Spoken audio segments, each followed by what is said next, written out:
សួស្តីប្រិយមិត្តអ្នកស្ដាប់ទាំងអស់គ្នាស្វាគមន៍ជាថ្មីម្ដងទៀតមកកាន់ Channel ចេញលង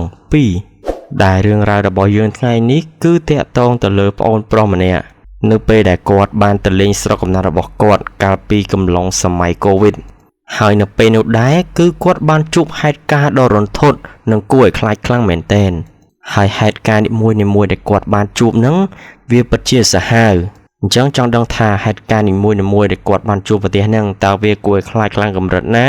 អញ្ចឹងកុំឲ្យខាត់ពេលយូរយើងចូលទៅស្ដាប់សាច់រឿងរបស់គាត់ទាំងអស់គ្នាហើយ admin ក៏សូមឲ្យពុកម៉ែបងប្អូនទាំងអស់គ្នាកុំភ្លេចជួយចុច Subscribe និងដាក់រូបកណ្ដឹងដល់ Channel មានម្នាក់មួយផងដើម្បីទទួលបាននៅវីដេអូរបស់យើងបន្តទៀតហើយ admin ក៏សូមឲ្យពុកម៉ែបងប្អូនទាំងអស់គ្នាហ្នឹងចូលទៅ comment នៅក្នុងវីដេអូរបស់យើងដើម្បីឲ្យAI របស់ YouTube ហ្នឹងរុញវីដេអូរបស់យើងទៅឲ្យទស្សនិកជនឬក៏ពុកម៉ែបងប្អូនទាំងអស់គ្នា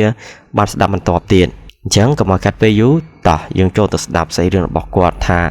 តើគាត់បានជួបហេតុការណ៍អ្វីខ្លះដែលរឿងរ៉ាវរបស់យើងថ្ងៃនេះគឺនិយាយអំពីប្អូនប្រុសម្នាក់ដែលគាត់បានជួបប្រទះហើយរឿងនឹងផងដែរគឺវាបានកើតឡើងកាលពីឆ្នាំ2020អញ្ចឹងកាលឆ្នាំ2020ពុកម៉ែបងប្អូនទាំងអស់គ្នាពិតជាដឹងច្បាស់ហើយថាកាលឆ្នាំនោះគឺជាសម័យ COVID ផ្ទុះខ្លាំងមែនទែនអញ្ចឹងពុកម៉ែបងប្អូនទាំងអស់គ្នាប្រកាសជាដឹងថាជំនាន់សម័យ COVID ហ្នឹងគឺវាពិតជាពិបាកនៅពេលការធ្វើដំណើរទៅកន្លែងណាមួយហ្នឹងគឺគេហាមមិនឲ្យទៅនោះទេដែលហេតុថាខ្លាចឆ្លងជំងឺ COVID ពីម្នាក់ទៅម្នាក់ណាហើយកន្លែងខ្លះទៀតក៏គេហាមឃាត់មិនឲ្យពួកយើងហ្នឹងទៅជួបជុំគ្នាដែរហើយកន្លែងខ្លះហ្នឹងគឺគេត្រូវតែបិទផ្ទប់ព្រោះតែកន្លែងខ្លះហ្នឹងគឺមានអ្នកផ្ទប់កើត COVID ហ្នឹងគឺគេកើតនៅកន្លែងតំបន់នោះអញ្ចឹងយើងចូលមកសាច់រឿងរបស់យើងបន្តទៀតដែលរឿងហ្នឹងគឺបានកើតឡើងទៅលើប្អូនប្រុសម្នាក់ដែលគាត់មានឈ្មោះថាប្អូនឌី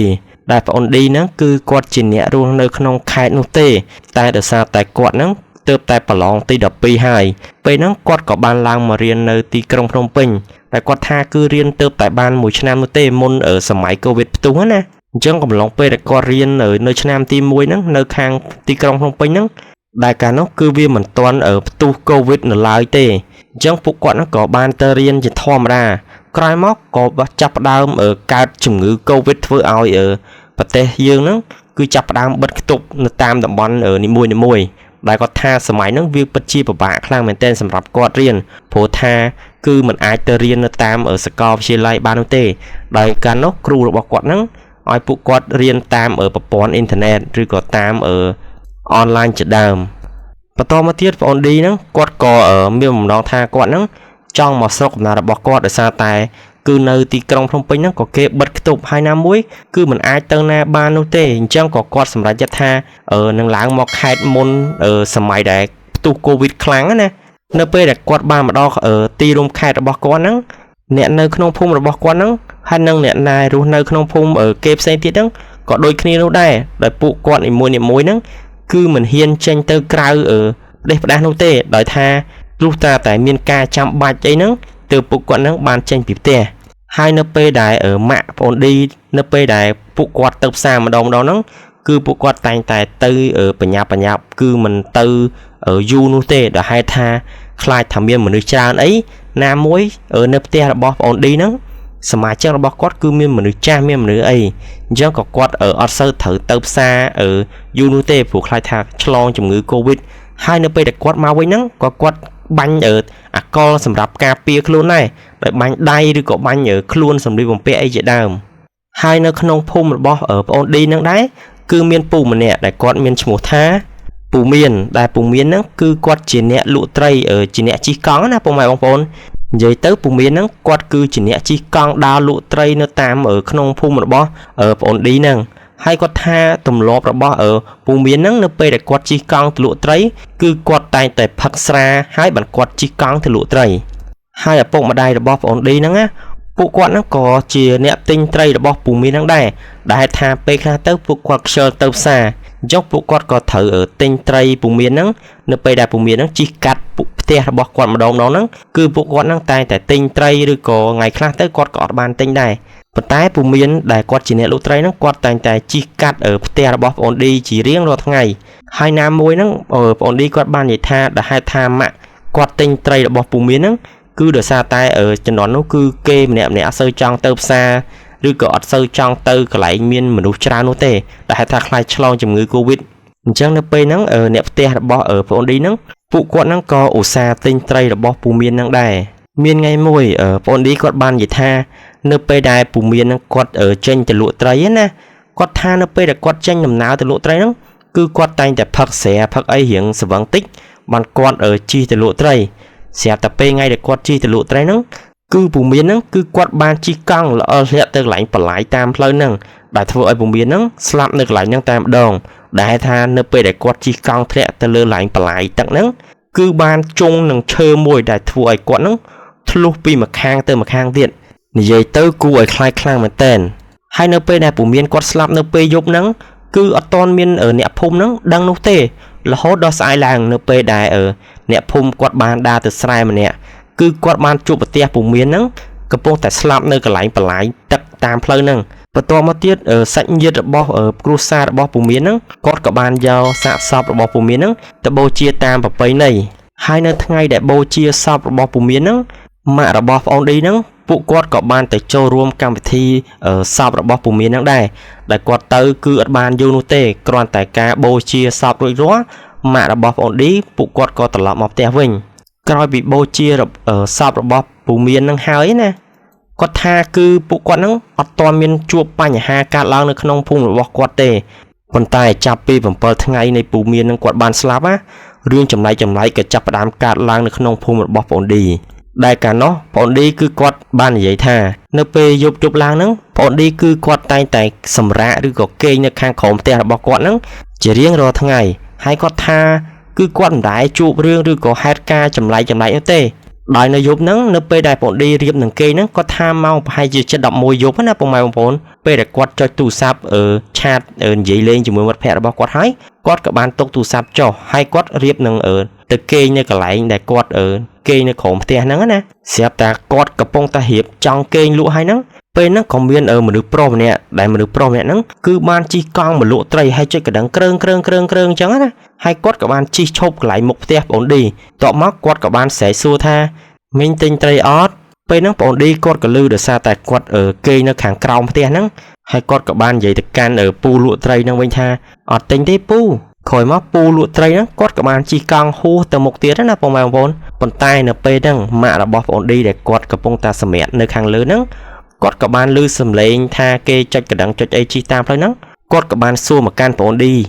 មានណាគេហៅអីមែនឌីបន្ទាប់មកប្អូនឌីគាត់ក៏និយាយប្រាប់ម៉ាក់គាត់វិញថាមិញហ្នឹងគេកំពុងជិះកង់មកលក់ត្រីបន្ទាប់មកម៉ាក់របស់ប្អូនឌីគាត់ក៏បានប្រាប់វិញថាបើថ្ងៃក្រោយបើឮសំឡេងទៀតបាច់ឡើងមើលទេសម្រាប់ទៅអញ្ចឹងនៅយប់ថ្ងៃហ្នឹងផងដែរហ្នឹងគាត់ក៏អត់បានជួបហេតុការណ៍ចម្លែកអីទៀតដែររហូតដល់ស្អែកឡើងយប់ទី2ហ្នឹងប្អូនឌីគាត់ក៏បានឮសំឡេងហ្នឹងទៀតដែរដែលគាត់ថានៅយប់តែថ្ងៃគាត់រៀបនឹងគេងនៅយប់ទី2ហ្នឹងពេលដែលគាត់កំពុងតែគេងណាប្រហែលជាខ្ទង់ម៉ោង11កន្លះយប់គាត់ថាដោយសារតែពេលហ្នឹងគឺគាត់ជាប់វក់នៃការលេងហ្គេមលេងអីគាត់អញ្ចឹងទៅគាត់ក៏រៀបនឹងគេងណាម៉ោង11យប់ហ្នឹងពេលដែលគាត់កំពុងតែគេងហ្នឹងស្រាប់តែពេលហ្នឹងគឺមានដូចដៃម្យ៉ាងណាបងប្អូនគូលូកមកចាប់ជើងគាត់ខាងក្រោមដែលគាត់កំពុងតែគេងហ្នឹងហើយដៃហ្នឹងគាត់ថាត្រជាក់ខ្លាំងមែនទែនពេលហ្នឹងដំបងប្អូនឌីគឺគាត់អត់គិតថាវាមិនមែនជាដៃនោះទេដែលគាត់គិតថាផាជាឆ្កែហ្នឹងគឺវាមកលិតជើងគាត់ណាពេលហ្នឹងក៏គាត់ទើបចាប់អារម្មណ៍ថាវាមិនមែនជាសត្វឆ្កែនោះទេ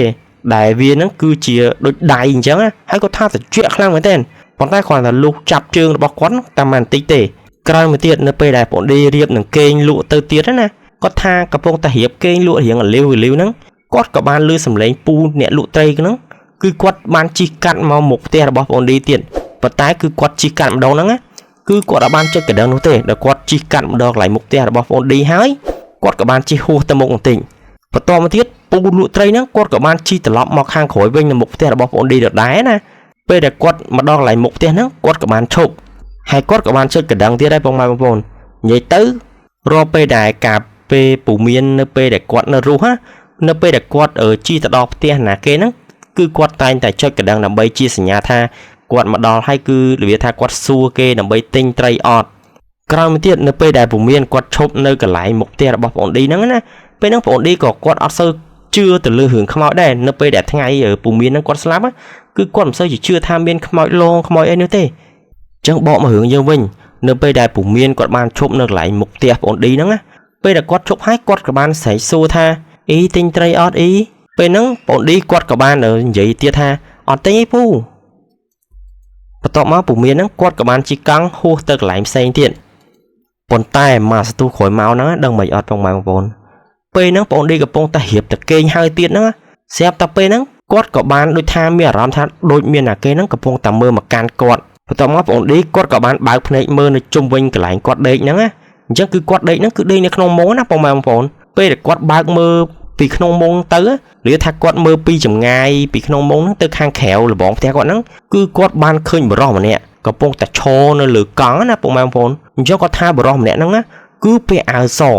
hay một á có tha bờ lạ sất tại chim hay chấm nãy luôn là bọc quạt với nhá cứ ban thử chơi môi nó trong pi mà khang tơ mà khang tiệt vậy tới á cua khai khang mà tên hay đập pe quạt mưa chẳng hái á quát cọ ban mưa tại trường pu mà nó quát tha pu mà nó á cứ ở miền chơi nó thế miền tai mà cả nạt luôn lang từ lơ tai bên nọ còn tập ôn đi quát khơi chẳng hái á quát bàn vô phui nó vô khộp nước lạnh quát đây nó làm chân mòn vậy tới cứ quát sừng ngóm nó không phui nó tam đâu quát hiện bao phê rồi có hiện ớt mơ nó tê rồi tha quát khơi pe nó á quát lăng nhỏ quát lăng phơi tam đâu hay pe nó á quát có hiện sải đây là hai tha bà sân chỉ quát sải tới bà con chỉ nhẹ đòi dây là bọc quát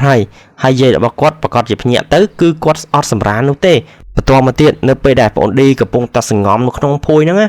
quát tha bà hai chỉ pe để quát bao này tới bà hai chỉ quát nó đừng lên khơi rụp hiệp để quát ban khơi bị muốn hay chân nó pe để quát bao này mơ bông mang ổn quát tha cứ ban khơi bờ rò mẹ nóกับpungแต่cho nó lại trong chương là bọc quát mòn